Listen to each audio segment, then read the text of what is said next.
निकलते हैं और रोड पर लोग आते हैं बैरिकेड में प्रवेश करने के लिए, वहाँ पर कई बार व्यवस्था हो जाती है। तो इसको जरूर आप लोग देख लीजिएगा, जो भी यहाँ वली पर आएगा। पटना के महावीर मंदिर में रामनवमी के दिन लाखों श्रद्धालु आते हैं और पूजा करते हैं। रात से ही लंबी कतार भक्तों की लग जाती है और ऐसे में जिला प्रशासन जो है पूरी तरीके से अलर्ट है। मंदिर के प्रांगण में आज बड़ी बैठक बुलाई गई थी। मंदिर के कई सदस्य और जिला प्रशासन, एसएसपी सभी कोई मौजूद थे और तमाम बिंदुओं के ऊपर बातचीत हुई। मंदिर में किस तरीके से भीड़ को कंट्रोल की जाएगी उसके ऊपर भी, और तमाम जो बिंदु है उसके ऊपर भी प्रकाश डाला गया। क्या कुछ कहते नजर आ रहे हैं पटना के डीएम डॉक्टर चंद्रशेखर, महावीर मंदिर रामनवमी में व्यवस्था क्या होगी, उसको लेकर पूरी बयान हम आपको सुनाते हैं। क्या कुछ दिशा निर्देश दिए गए हैं, सुरक्षा के क्या कुछ इंतजाम हैं? रामनवमी पर कुल लगभग 131 जगहों पर पूरे ज़िले में हम लोगों के जुलूस निकल रहे हैं, और पटना शहर की बात करें हम लोग तो लगभग 50 की संख्या में निकल रहे हैं। एक तो वो प्रबंधन है, और मुख्य कार्यक्रम डाक बंगला चौराहे पर होता है, तो उसके प्रबंधन के लिए हम लोगों ने मीटिंग पहले किया था। और दूसरा महत्वपूर्ण कार्यक्रम हम लोगों का होता है महावीर मंदिर में, स्टेशन के पास, और बड़ी संख्या में इसमें भक्तजन आते हैं जो दर्शन करते हैं यहाँ पर।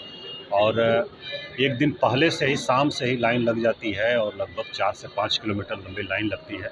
उसमें बहुत धैर्य की आवश्यकता होती है, और बैरिकेडिंग और प्रॉपर इंतजाम सब होना चाहिए। उसको लेकर के आज हम लोगों ने यहाँ महावीर मंदिर परिसर में बैठक की है, और जो ट्रस्ट है, हमारा समिति है, उसके साथ इन लोगों ने विमर्श किया है कि जो व्यवस्थाएं हो रही हैं वो फुल प्रूफ रहें, किसी प्रकार की उसमें त्रुटि नहीं रहे, और किसी प्रकार की भगदड़ या अप्रिय स्थिति उत्पन्न नहीं हो, विधि व्यवस्था की समस्या उत्पन्न नहीं हो। उसको लेकर के हम लोगों ने विमर्श किया है यहाँ पर, और बैरिकेडिंग का कार्य चल रहा है। उसमें कुछ सुझाव था वो हम लोगों ने दिया है।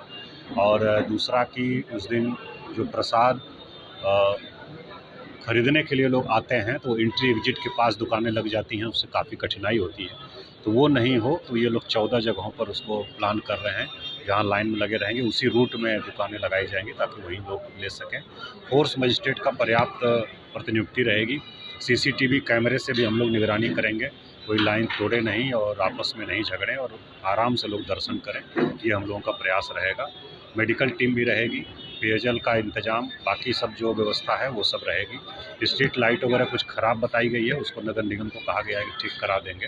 तो कुल मिलाकर के उद्देश्य यही है कि जो भारी संख्या में भक्तजन आते हैं दर्शन करने के लिए, उनको किसी प्रकार की असुविधा नहीं हो, और भगदड़ जैसी कोई अप्रिय स्थिति नहीं हो, कोई अव्यवस्था उत्पन्न नहीं हो। उसी को लेकर के सभी पदाधिकारियों के साथ और महावीर मंदिर न्यास समिति, उसके साथ हम लोगों ने आज बैठक किया है। सर, रूट्स भी कोई निर्धारित किए गए हैं कि किस रूट से प्रोसेसन निकलेगा और जाके? नहीं, प्रोसेसन का तो है, सभी तरफ से डाक बंगला पर आता है, और वहाँ से एग्जिट सिर्फ स्टेशन की तरफ, स्टेशन गोलंबर जो है उसी तरफ रहती है। वापस हम लोग उस रूट में नहीं जाने देते हैं, क्योंकि पीछे काफ़ी सारी झांकियाँ होती हैं और बहुत भीड़ रहती है। तो स्टेशन गोलंबर पर आने के बाद यहाँ से बाएं और दाएं दोनों तरफ लोग जा सकते हैं, यही व्यवस्था रहती है। और इसको हम लोगों ने समिति को कहा है कि इसका अनुपालन करेंगे, कि चारों तरफ से, 3 तरफ से आ सकते हैं, और एक तरफ एग्जिट पूरा रहेगा स्टेशन की तरफ। मेट्रो पे भी कई जगह काम हो रहे हैं, तो उसको देखते हुए भी हाँ, 2-3 जगह ऑब्स्ट्रक्शन का बताया है समिति ने मेट्रो का, तो उसको मेट्रो के साथ हम लोग बात कर रहे हैं। एक तो ये कि उसको स्मूथ कर दें ताकि झांकी आराम से निकल जाए, और दूसरा जो उनका खोदा हुआ है गड्ढा वगैरह, उसको घेर करके सुरक्षित कर दें, ताकि किसी की उसमें गिरने से कोई दुर्घटना नहीं हो। इसको लेकर के हम लोगों ने मेट्रो से कहा है। क्या उनके पेयजल की कुछ अलग से व्यवस्था की गई है? हाँ, बिल्कुल, पेयजल की व्यवस्था की जा रही है। कुछ शेड की व्यवस्था भी जो बन रहा है उसके ऊपर शेड की व्यवस्था भी की जा रही है, और बाकी पेयजल का भी इंतजाम रहेगा, पूरे रास्ते में रहेगा। और कुछ संगठन भी हैं जो कि यहाँ पर पेयजल और शरबत इत्यादि उपलब्ध कराते हैं, तो वो लोग भी अपने अपने जगह पर हैं। उसके अलावा पेयजल की व्यवस्था रहेगी। आपने अभी कहा कि जो लोग बिना प्रसाद और फूल के आते हैं उनके लिए भी एक अलग व्यवस्था की गई है, ताकि वो सीधा दर्शन करके चले जाए, तो इसकी व्यवस्था है सुबह के बाद? हाँ, ये लगभग 8 बजे से शुरू होता है, जो हम लोग देखे हैं पूर्व वर्षों में। और ये लोग आते हैं, अलग से इनकी लाइन लगती है, और ये लोग दर्शन करके निकल जाते हैं, जल्दी निकल जाते हैं। तो आपने सीधे तौर पर डॉक्टर चंद्रशेखर के पूरे बयान को सुना। रामनवमी के दिन महावीर मंदिर में किस तरीके से व्यवस्था होगी, भीड़ को कैसे कंट्रोल किया जाएगा, कितने सीसीटीवी हैं, क्या ट्रैफिक व्यवस्था रहेगी, सभी बिंदुओं के ऊपर आज चर्चा हुई है, और आज बड़ी बैठक बुलाई गई थी मंदिर के प्रांगण में। फिलहाल इस खबर में इतना ही। आगे की अपडेट के लिए बने रहिए फर्स्ट ईयर झारखंड पर। मैं सिंह, पटना। पनोरमा ग्रुप, जो सोचता है वो करता है।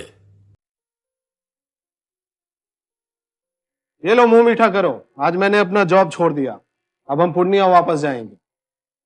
जॉब छोड़ दिया है? मतलब ये घर कैसे चलेगा? हम करेंगे क्या? और माँ बाबूजी क्या बोलेंगे? इसलिए मैं एक और मिठाई का डब्बा लाया। अपने बिजनेस के लिए लोन अप्रूव हो गया। अरे लोन अप्रूव हो गया वो तो ठीक है, लेकिन पूर्णिया में हम रहेंगे कहाँ? अपना घर भी तो नहीं है वहाँ। इसलिए तो एक और मिठाई का डब्बा अलग से लाया हूँ।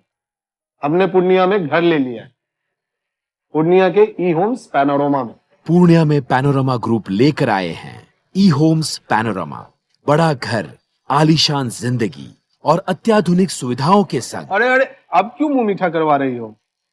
क्योंकि हम घर वापसी जो कर रहे हैं। घर वापसी की खुशी पूर्णिया में ई होम्स पैनोरमा के संग। E homes panorama, luxurious lifestyle redefined.